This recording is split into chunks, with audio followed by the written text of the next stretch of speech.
Bismillahirrahmanirrahim. Assalamualaikum warahmatullahi wabarakatuh. Alhamdulillah wassalatu wassalamu ala Rasulillah wa ala alihi wa sahbihi ajmain, amma ba'd. Yang sama-sama kita hormati Ibu Pengasuh Pembina Kabupaten Jatibarang, Ibu Bu Amih, tadi berkenan beliau. Padahal kami ini satu rumpun kerjanya ya.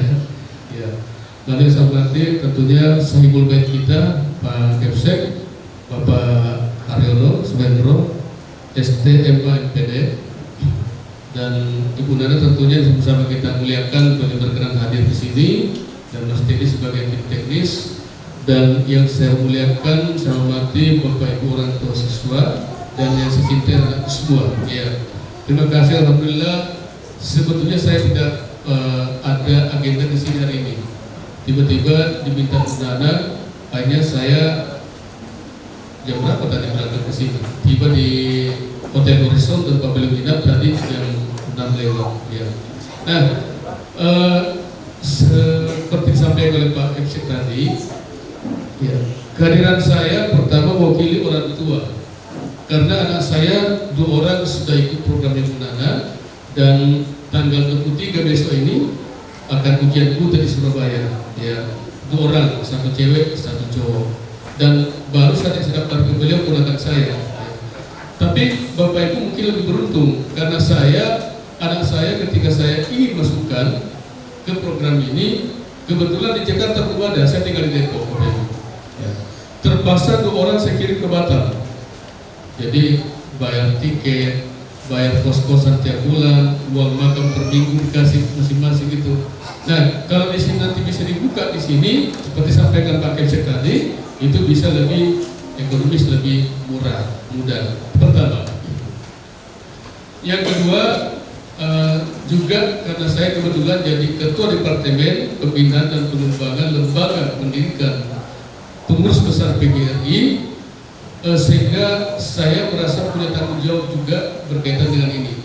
Dan saya sampaikan kepada Pak Kepsek, kemarin baru kita pleno di APB, program ini sudah masuk ke departemen saya Pak, secara resmi.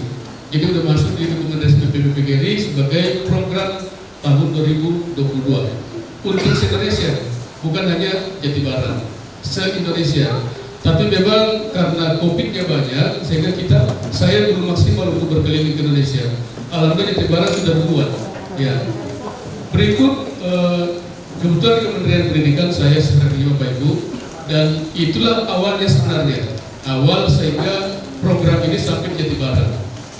Jadi Bu Nana selaku owner dari Habibie Education yang berkantor pusat di Batam, sekarang beliau lagi menyiapkan kantor pusat di Jakarta.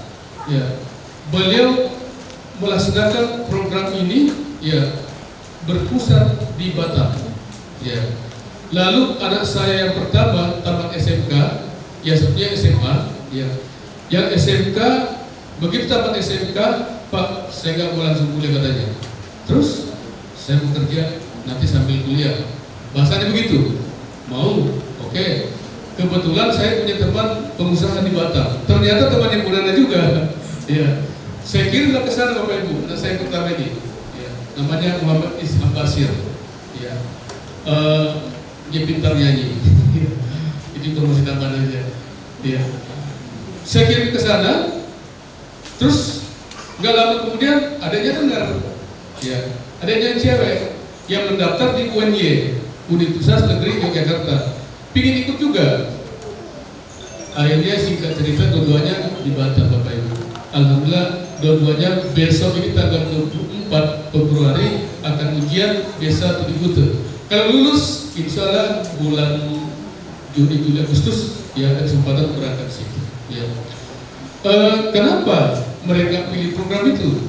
Ya, tadi bahasan dia, saya nggak mau langsung kuliah seperti kuliah di perguruan tinggi. Nah, saya jelaskan dulu Bapak Ibu, karena saya masukkan anak saya ini orang itu Nana sebelum saya ketemu Bu Nana, sebelum kenal beliau. Saya kenal di Facebook, saya kenal di YouTube, saya kenal di Instagram, saya kenal profil beliau, tapi bertemu muka belum pernah. Tapi begitu saya baca program ini bagus, maka saya aminkan anak saya untuk ikut program ini, maka mereka ikut di sana. Nah, sedikit penjelasan Bapak Ibu supaya anak-anak nanti tidak salah pilih. Kalau anak-anakku ini mau menjadi ilmuwan seperti saya kira-kira, kebetulan saya itu dari diploma 3, tapi alhamdulillah sampai sekarang udah bisa menyelesaikan doktor. Jadi membaca buku kuat. Kalau ingin seperti itu jadi ilmuwan, jadi dosen, peneliti segala macam, jangan masuk di sini. Ya. Masuk di universitasnya, nanti ada program nomor 1. Cuma itu agak mahal. Kalau memang ingin menjadi penutur buku, anak saya nggak mau seperti bapak katanya. Mungkin dilihatnya saya jarang di rumah kalian.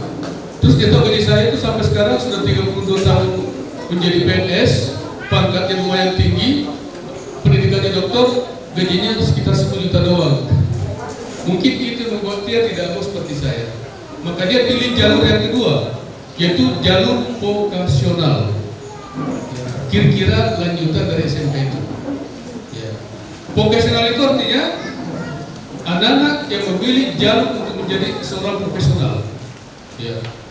Bekerja dan belajar. Belajar untuk pekerjaannya. Belajar untuk menjadi ahli dalam pekerjaannya. Contoh anak Mudana. Anak Mudana saat ada teknik di Batam. Ya.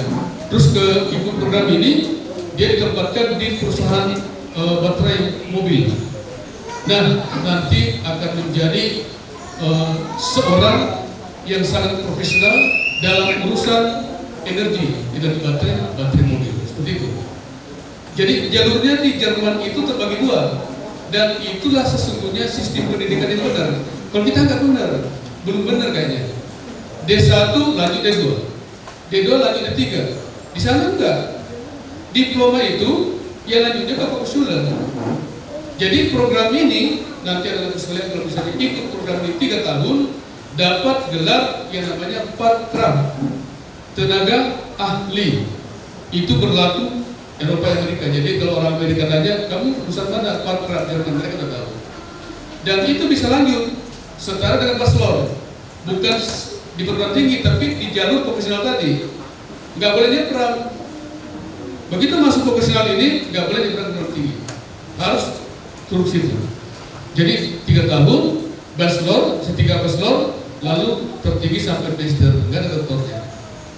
Kalau perguruan tinggi, kalau makanya saya bilang, kalau anak sekolah pingin jadi ilmuwan, pingin doktor, ke perguruan tinggi seperti itu. Supaya jangan salah ya nanti jangan dapat informasi, ini bukan kuliah itu perguruan tinggi, ini juga kuliah, tapi istilah di sana Schule, sekolah. Nah ini harus saya tahu. Ini sistem school system in Germany. Ya, ini resmi. Saya baca ini sebelum saya ketemu Bu Nana, makanya saya berani masukkan anak saya di situ. Ini Bapak Ibu. Bagian sebelah ini yang universitas. Dari SD 4 tahun, lanjut SMK 6 tahun, nggak ada SMP-nya, ya. 9 tahun, nggak ada SMP-nya, jadi 9 tahun. Ini yang nanti menuju ke yang kita mau masuk ini, Berschule ini, yang ini. Saya nggak ada ini ya, nggak ada. Ya, di sini 6 tahun, nggak ada SMP-nya. Jadi 4 tahun SD, lanjut ke 6 tahun di sini SMK. Ada yang jurusan sosial, ada yang eksakta, ada yang campuran. Nah, anak-anak yang kuat di matematik dan ingin menekuni keilmuan masuk ke sini, jangan di sini, masuknya di sini. Karena jalur ini adalah tangga masuk universitas untuk jadi ilmuwan, dosen, peneliti. Yang di sini, ini yang bukan ini.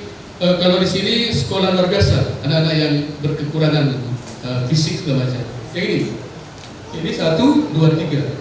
Ini jalurnya ke program yang kita ikuti itu, Berschule und Ausbildung, sampai ke tingkat Fachschule, setingkat magister S2. Tapi ini nggak boleh nyebrang. Begitu masuk di sini, nggak boleh nyebrang ke sini. Kalau nyebrang, lagi-lagi ke sini.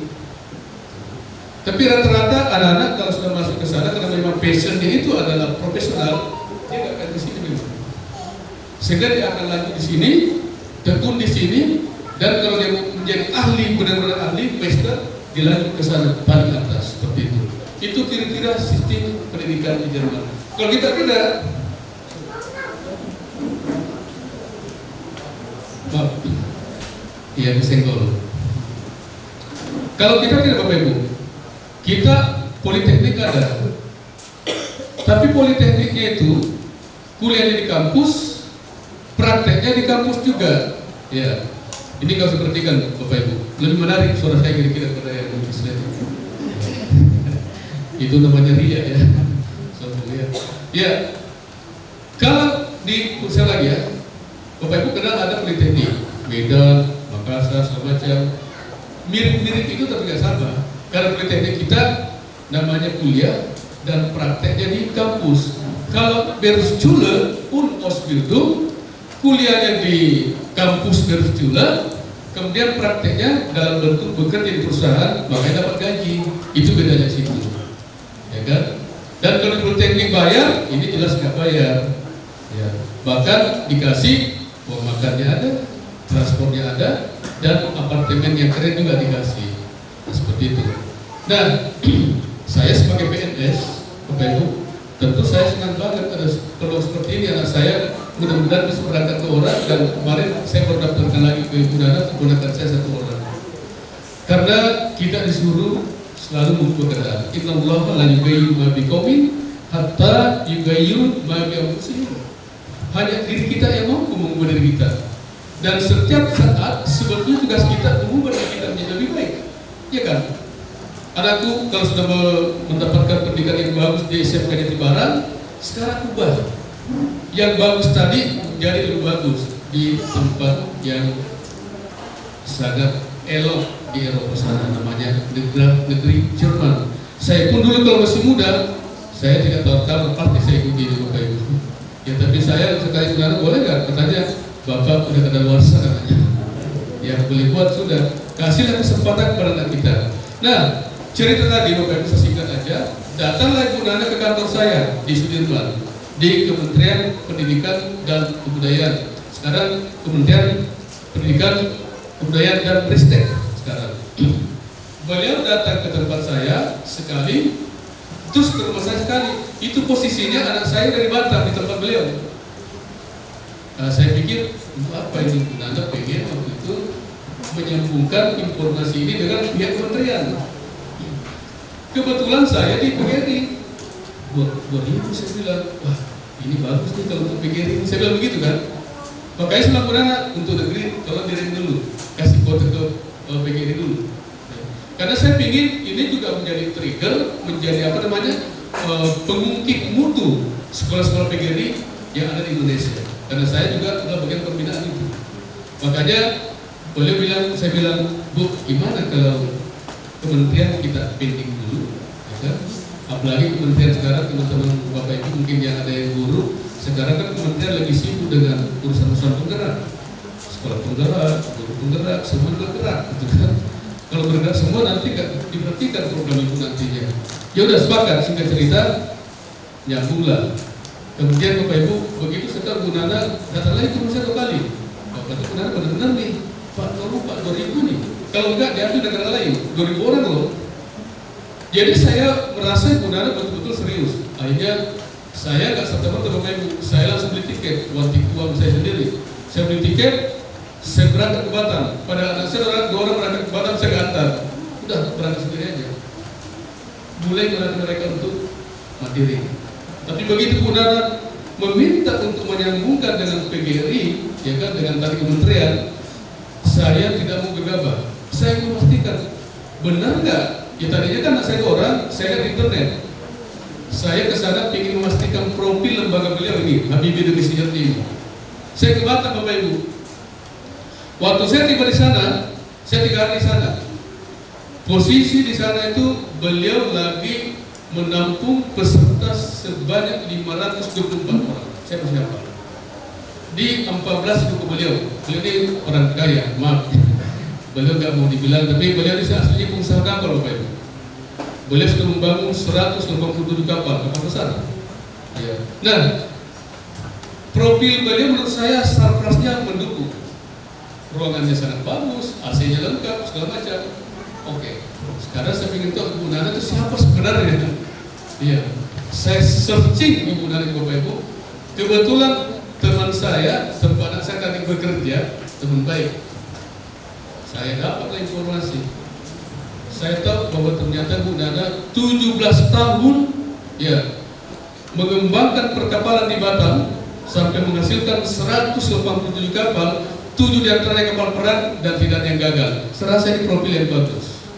Maka saya yakin. Saya kemudian satu lagi di dalam, mungkin anak yang sudah lihat, ada namanya sekolah kepribadian. Jadi kementerian, saya paham pendidikan itu. Apa sih yang dimasukkan sekolah kepribadian? Mohon maaf, waktu itu asumsi saya begitu. Ada nggak sekolahnya ya? Aneh-aneh kedengaran sekolah kepribadian. Saya tengokin Bapak Ibu.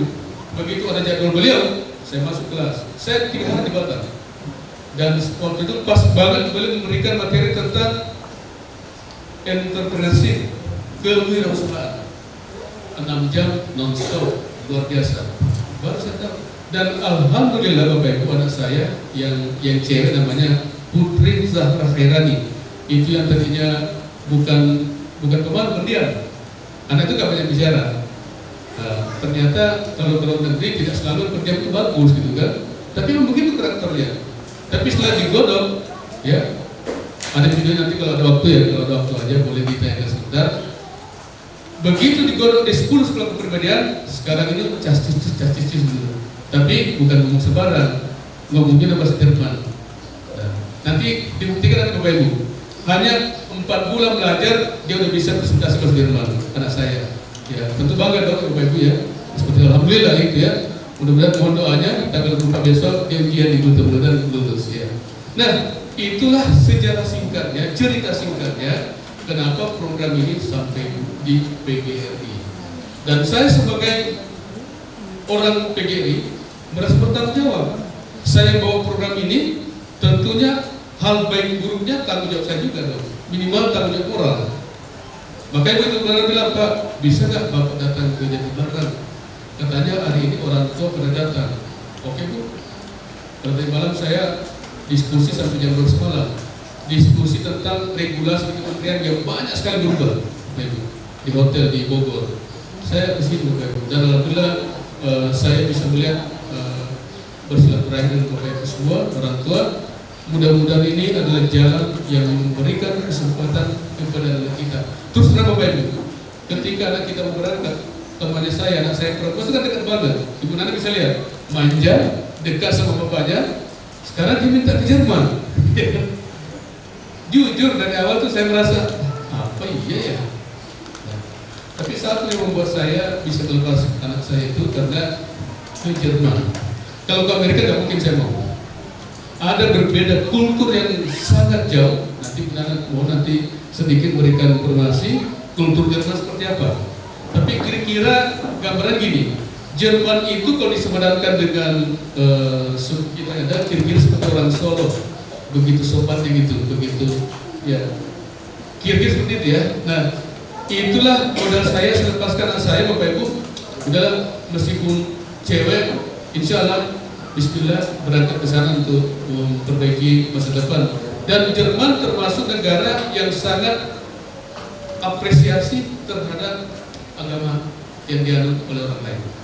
Ya, di sana banyak. Jadi makanannya pun insya Allah aman dari persoalan halal haram. Ya, sekira kalau soal selera, kalau masih suka gudeg orang Jawa Tengah mungkin sekarang tidak dapat, ya kan?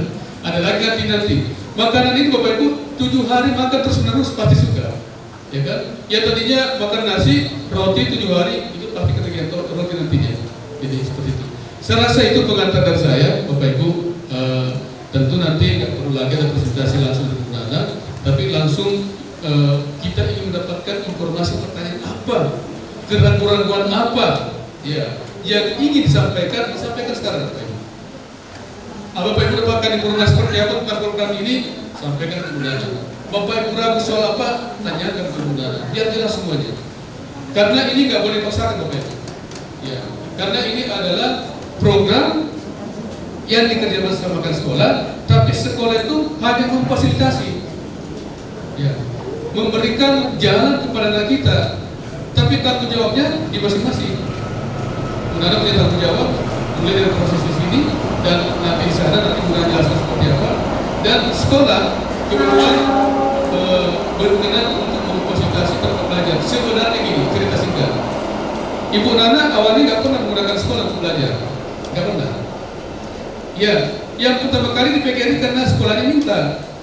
Beliau punya ruko 14 itu udah penuh sekarang di Batam, satu di Medan, ruko besar, satu di Surabaya. Kemarin kami ke sana lihat Pematang Siantar. Beliau ingin laksanakan di rukonya, mungkin untungnya bagus kalau di rukonya. Tapi karena permintaan sekolah, beliau ada ini. Ya. Nah, tapi nanti tentu tanggung jawabnya kembali kepada kita masing-masing. Nanti dibekali dengan bahasa Jerman, dibekali dengan kepribadian seperti apa yang harus digunakan, diaplikasikan di Jerman. Suatu waktu kalau ada kasus kriminalitas misalnya, tentu dong jangan tuntut anak. Tapi kalau sampai di sana dikelantarkan semacam tuntut anak, sampai di sana ternyata anak nggak sekolah, tuntut anak, gitu, ya kan? Tanggung jawab anak itu. Tapi kalau sampai di sana anaknya malas ke perusahaan, nggak mau kerja, ya bukan salah anak. Nah tanya dulu anaknya ada masalah apa, ya kan? Nah seperti itu. Jadi seperti itu Bapak Ibu, kira-kira pengantar untuk diskusi kita pada hari ini. Mohon maaf kalau ada yang kurang berkenan. Terima kasih. Wassalamualaikum warahmatullahi wabarakatuh.